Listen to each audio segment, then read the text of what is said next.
फिर से साइक्लोन ने भारत के तटीय क्षेत्र को, विशेष करके पूर्वी क्षेत्र को प्रभावित किया और उसमें भी सबसे ज्यादा दुष्परिणाम पश्चिम बंगाल के हमारे भाइयों बहनों को, पश्चिम बंगाल के नागरिकों को, यहाँ के संपत्ति को बहुत हानि पहुंचाई है। साइक्लोन की संभावनाओं से लेकर के लगातार मैं इससे संबंधित सभी लोगों से संपर्क में था। भारत सरकार भी सतत राज्य सरकार के संपर्क में थी। साइक्लोन का नुकसान कम से कम हो, इसके लिए जो भी आवश्यक कदम उठाने चाहिए उसके लिए राज्य सरकार और केंद्र सरकार ने मिलकर के भरसक प्रयास किया। लेकिन उसके बावजूद भी करीब करीब 80 लोगों के जीवन हम नहीं बचा पाए। इसका हम सबको दुख है। जिन परिवारों ने अपना स्वजन खोया है उनके प्रति केंद्र सरकार, राज्य सरकार और हम सबकी संवेदनाएं हैं और इस संकट की घड़ी में हम उनके साथ हैं। संपत्ति का भी नुकसान काफी होता है, चाहे एग्रीकल्चर हो, चाहे पावर सेक्टर हो, चाहे टेलीकम्युनिकेशन हो, चाहे घरों का उजड़ जाना हो, अनेक प्रकार का, चाहे वो इंफ्रास्ट्रक्चर का हो, चाहे व्यापार जगत से लोग जुड़े हुए हो, चाहे खेती क्षेत्र से जुड़े हुए, हर किसी को नुकसान होता है। आज मैंने हवाई निरीक्षण करके बारीकी से इस प्रभावग्रस्त विस्तार को मुख्यमंत्री जी के साथ, गवर्नर श्री के साथ दौरा करके उसको देखा है। अभी राज्य सरकार ने और मुख्यमंत्री जी ने विस्तार से मेरे सामने जो भी प्राथमिक आकलन है उसका ब्यौरा दिया है। हमने तय किया है कि हो सके उतना जल्द डिटेल में सर्वे हो, कृषि का हो, पावर सेक्टर का हो, टेलीकम्युनिकेशन का हो, घरों की जो स्थिति है, इंफ्रास्ट्रक्चर की जो स्थिति है। केंद्र सरकार की तरफ से भी तत्काल एक टीम आएगी और वो टीम इन सभी क्षेत्रों में सर्वे करेगी और हम मिल करके रिहेबिलिटेशन हो, रिस्टोरेशन हो, रिकंस्ट्रक्शन हो, उसकी व्यापक योजना बना करके बंगाल की इस दुख की घड़ी में हम पूरा साथ देंगे, सहयोग देंगे और बंगाल जल्द से जल्द खड़ा हो जाए, बंगाल जल्द से जल्द तेज गति से आगे बढ़े, इसके लिए भारत सरकार कंधे से कंधा मिला करके काम करेगी और जो भी आवश्यकताएं होगी उन आवश्यकताओं को पूर्ण करने के लिए भारत सरकार के जो भी नीति नियम है उसका पूरी तरह उपयोग करते हुए पश्चिम बंगाल की मदद में हम खड़े रहेंगे।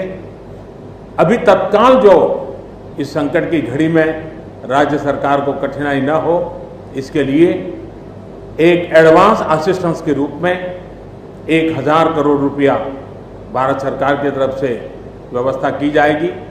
साथ साथ जिन परिवारों ने अपने स्वजन खोए हैं उन परिवारों को प्रधानमंत्री राहत कोष से 2 लाख रुपया और जिन लोगों को इंजरी हुई है उनको 50,000 रुपये तक की सहायता देने का भी हम प्रधानमंत्री राहत कोष से करेंगे।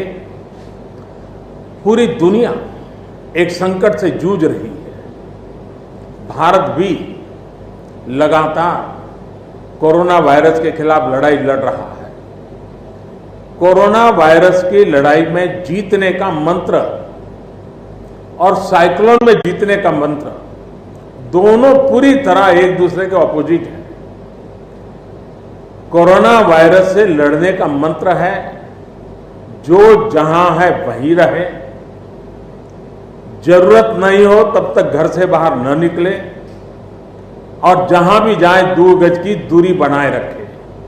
लेकिन साइक्लोन का मंत्र है कि साइक्लोन आ रहा है, जल्दी से जल्दी सुरक्षित स्थल पर आप शिफ्ट कर जाइए, वहां पर पहुंचने का प्रयास कीजिए, अपना घर खाली कीजिए। यानी दोनों अलग अलग प्रकार की लड़ाइयां एक साथ पश्चिम बंगाल को लड़नी पड़ी है। लेकिन उसके बावजूद भी ममता जी के नेतृत्व में राज्य सरकार ने भरसक प्रयास किया है। भारत सरकार ने भी लगातार उनके साथ रह करके इस संकट की घड़ी में जो भी आवश्यक, जो एडवांस में करने योग्य था, जो उसी समय करने का योग्य था और जो आगे दिनों के करने की आवश्यकता है, उसको भी पूरा करने का हम प्रयास करेंगे। आज समग्र देश को जिनके लिए गौरव है, ऐसे राजा राम मोहन राय जी की जन्म जयंती है और उस समय मेरा पश्चिम बंगाल की इस पवित्र धरती पर होना मेरे मन को छूने वाली बात होती है।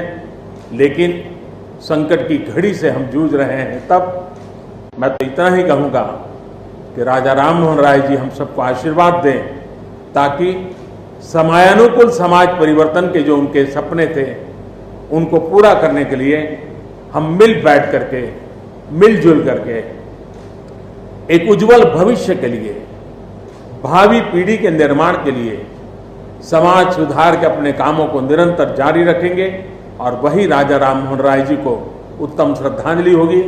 मैं मेरे पश्चिम बंगाल के सभी भाइयों बहनों को विश्वास दिलाता हूं कि संकट की घड़ी में पूरा देश आपके साथ है।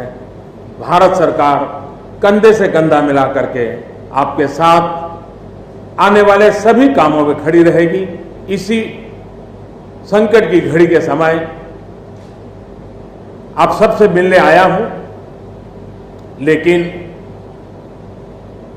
कोरोना वायरस के कारण सब नागरिकों से तो नहीं मिल पा रहा हूं। मन में एक कसक तो रह जाएगी। यहां से मैं आज उड़ीसा की ओर जाऊंगा और वहां भी हवाई निरीक्षण करूंगा, वहां के माननीय मुख्यमंत्री जी से, वहां की सरकार से बातचीत करूंगा। मैं फिर एक बार पश्चिम बंगाल की इस दुख की घड़ी में मैं आपके साथ हूं। जल्द से जल्द आप इस संकट से बाहर निकले, इसके लिए मैं पूरी तरह आपके साथ रहूंगा। बहुत बहुत धन्यवाद।